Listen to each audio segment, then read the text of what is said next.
জুলাই মাসে ধনুরাশির জাতক এবং জাতিকাদের জীবনে মহা পরিবর্তন ঘটতে চলেছে। কোন কোন দিক থেকে পরিবর্তন আসবে, কোন কোন দিক থেকে সুযোগ পাবেন, কোন কোন দিকে সাবধান থাকবেন, উপায় হিসাবে কি করবেন, সমস্ত কিছু জানাবো এই ভিডিওতে। কাজেই ভিডিওটি প্রথম থেকে শেষ পর্যন্ত মনোযোগের সাথে দেখতে থাকুন। ভিডিওটি আপনি আপনার চন্দ্র রাশি অনুযায়ী দেখবেন। তবে আপনি যদি আপনার চন্দ্র রাশি না জানেন, নাম রাশি অনুযায়ী দেখবেন, তাতেও উপকার পাবেন। নমস্কার, আমি জ্যোতিষী এডি শাস্ত্রী। মডার্ন সায়েন্টিফিক অ্যাস্ট্রোলজিতে আপনাদের স্বাগত জানাই। প্রথমে আসি শরীর স্বাস্থ্যের কথায়। রাশির অধিপতি দেবগুরু বৃহস্পতি, এবং এই দেবগুরু বৃহস্পতি পুরো জুলাই মাস অষ্টমভাবে অবস্থান করছে। অষ্টম ভাব মোটেও শুভ নয়।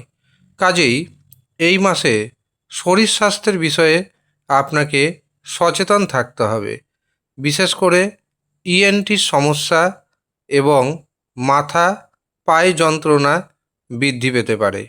শুধু যে আপনার শরীর স্বাস্থ্য খারাপ থাকবে এমনটা নয়, আপনার পিতার শরীর স্বাস্থ্য খারাপ হওয়ার যোগ রয়েছে।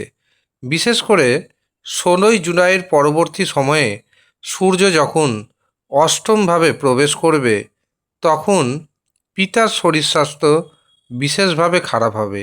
সেই সময় আপনাকে অবশ্যই যত্নবান হতে হবে। পিতার শরীর স্বাস্থ্যের দিকে ঘন ঘন নজর রাখতে হবে। যাদের পিতা চাপা স্বভাবের রয়েছে, বারে বারে আপনাকে জিজ্ঞাসা করতে হবে শরীর স্বাস্থ্য কেমন রয়েছে। আপনার পিতা কিন্তু আপনাকে জানাতে চাইবে না। জোর করে জেনে নেওয়ার চেষ্টা করতে হবে।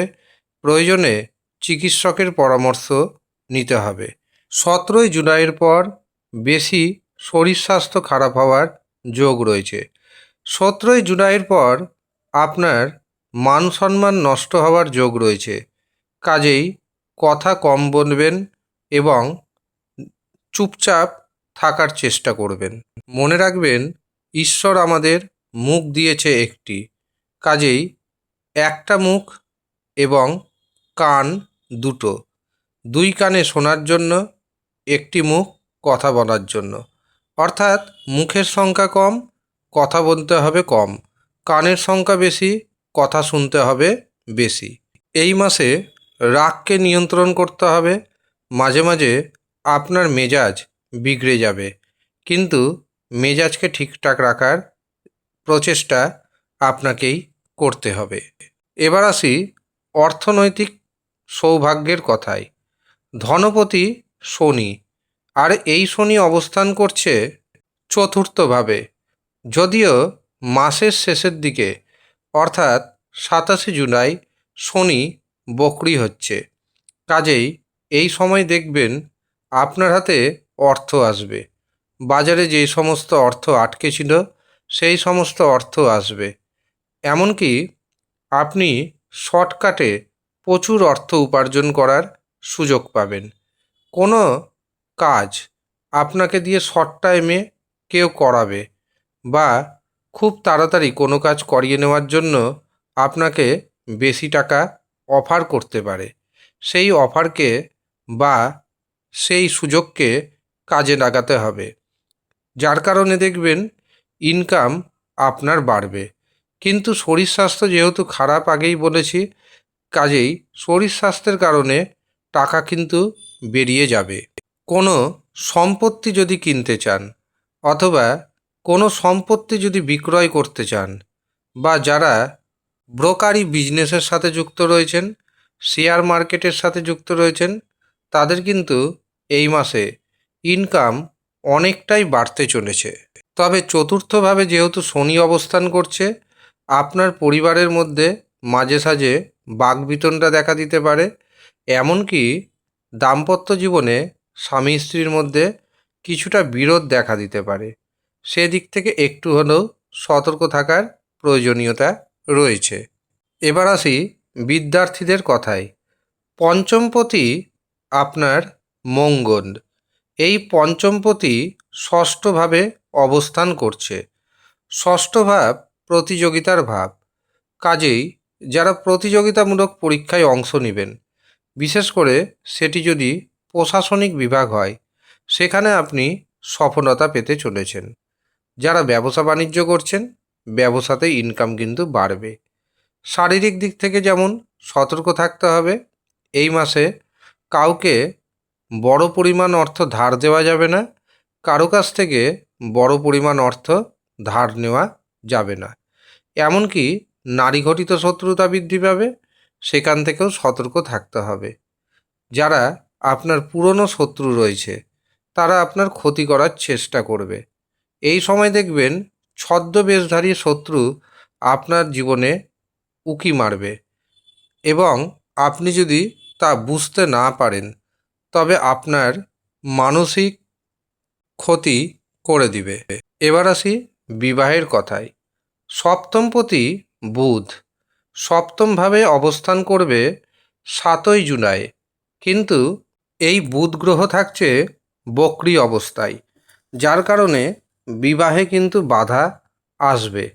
যারা বিবাহের জন্য পাত্রপাত্রী দেখাশোনা করছেন বা যারা বিবাহের ডেট ফিক্সড করবেন ভাবছেন, অবশ্যই পাত্রপক্ষ সম্পর্কে অথবা পাত্রীপক্ষ সম্পর্কে ভালোভাবে খোঁজ খবর নিয়ে নিন, তারপরে ডেট ঠিক করুন, নচেত পরবর্তীতে সমস্যা বাড়বে। আর যাদের বিবাহ বারে বারে ভেঙে যাচ্ছে, যদি মনে করেন, তবে আপনারা নিজের জন্মছক বা হস্তরেখা অনলাইনে বিচার করিয়ে নিতে পারেন। কোন জায়গাতে আপনার সমস্যা রয়েছে সেটি যদি জেনে তার সঠিক প্রতিকার প্রতিবিধান করাতে পারেন, তবে যাদের বিবাহ বারংবার ভেঙে যাচ্ছে, সেই বিবাহ হয়ে যাবে। এছাড়াও যাদের প্রথম বিবাহ ভেঙে গেছে, দ্বিতীয় বিবাহের প্রচেষ্টা করছেন, একমাত্র জ্যোতিষশাস্ত্রে কিছু গুপ্ত উপায় রয়েছে, যার মাধ্যমে দিনে বিয়েকে শীঘ্র করিয়ে দেওয়া সম্ভব। সপ্তমভাবে বুধ অবস্থান করছে। এই সপ্তম ভাব আবার ব্যবসা বাণিজ্যের ভাব, কিন্তু ব্যবসা বাণিজ্যে বুধ বক্রী হচ্ছে। যাদের জন্মছকে বুধ বক্রী অবস্থায় রয়েছে, তারা এই মাসে কোটি টাকা পর্যন্ত অর্থ উপার্জন করতে পারবেন। কিন্তু যাদের জন্মছকে বুধ বক্রী অবস্থায় নেই, তাদের ইনকাম কিন্তু বাড়বে, কিন্তু আপনাকে সেই ইনকামকে ধরে রাখতে হবে এবং মস্তিষ্ক প্রসূত বুদ্ধিদীপ্ত হয়ে আপনাকে ইনকাম করতে হবে। এমনকি 16ই জুলাই পর্যন্ত বুধাদিত্য রাজযোগ থাকবে, যার কারণে ব্যবসা থেকে ইনকাম অনেকটাই বেড়ে যাবে। তবে 16ই জুলাইয়ের পরবর্তী সময়ে অষ্টমভাবে দেবগুরু বৃহস্পতির সাথে সূর্য যুক্ত হবে। এই সময় পিতার শরীর স্বাস্থ্যের উপর যেমন বিশেষভাবে যত্নবান হতে হবে, ঠিক তেমনি ধর্ম আধ্যাত্মিকতার উপর কিছুটা হলেও সময় দিতে হবে। এই সময় ধর্মীয় যাত্রা হওয়ার প্রবল সম্ভাবনা তৈরি হচ্ছে। এই মাসে গুরু বা গুরু স্থানীয় কোনো ব্যক্তির সাথে বাকবিতণ্ডা তর্ক বিতর্কে জড়িয়ে পড়বেন না। এমনকি আপনার অধীনে যদি কোনো কর্মচারী কাজ করেন, দেখবেন তারা কিন্তু বেতন বাড়ানোর জন্য আপনাকে চাপ দিবে এবং আপনাকে কিছুটা হলেও বেতন বৃদ্ধি করতে হবে। তৃতীয়ভাবে রাহুর অবস্থান এবং ভাগ্যভাবে কেতুর অবস্থান, সাথে ভাগ্যভাবে শুক্রকে যুক্ত করবে কেতু। এই মাসে বিশেষ করে 5ই জুলাইয়ের পর আপনার কামনা বাসনা ভোগের ইচ্ছা সুখ স্বাচ্ছন্দ্য বৃদ্ধি পাবে, এই কারণে খরচও বাড়বে। এর পাশাপাশি রাহু আপনাকে মাঝে মাঝে ভ্রমিত করবে, ভাইয়ের সাথে কিন্তু মতবিরোধ মতপার্থক্য করে দিবে, এমনকি কিছু ক্ষেত্রে যোগাযোগ নষ্ট করে দিতে পারে। কাজেই এই মাসে বুঝে সুঝে কথা বলুন, এমনকি রাগকে নিয়ন্ত্রণে রাখার চেষ্টা করুন। আর যদি দেখেন আপনার জীবনে বড় ধরনের সমস্যা আসছে, অবশ্যই জ্যোতিষীয় পরামর্শ নেবেন। একমাত্র জ্যোতিষশাস্ত্র রয়েছে যা আপনাকে বড় সমস্যা থেকে মুক্ত করতে পারে। পাশাপাশি কোর্ট কাছারি বা শত্রুতা থেকেও কিছুটা হলে সতর্ক থাকতে হবে আপনাকে। উপায় হিসাবে এই মাসে নিয়মিত হনুমান চালিসা পাঠ করুন এবং সূর্যদেবকে অবশ্যই স্নান করে শুদ্ধ বস্ত্র পরিধান করে অর্ঘ্য নিবেদন করুন। এমনকি ওম আদিত্যায় নমঃ এই মন্ত্রটি নিয়মিত 108 বার পাঠ করুন। এই মাসে হলুদ রঙের বস্ত্রের ব্যবহার বাড়িয়ে দিন, দারুণভাবে উপকার পাবেন। ধন্যবাদ।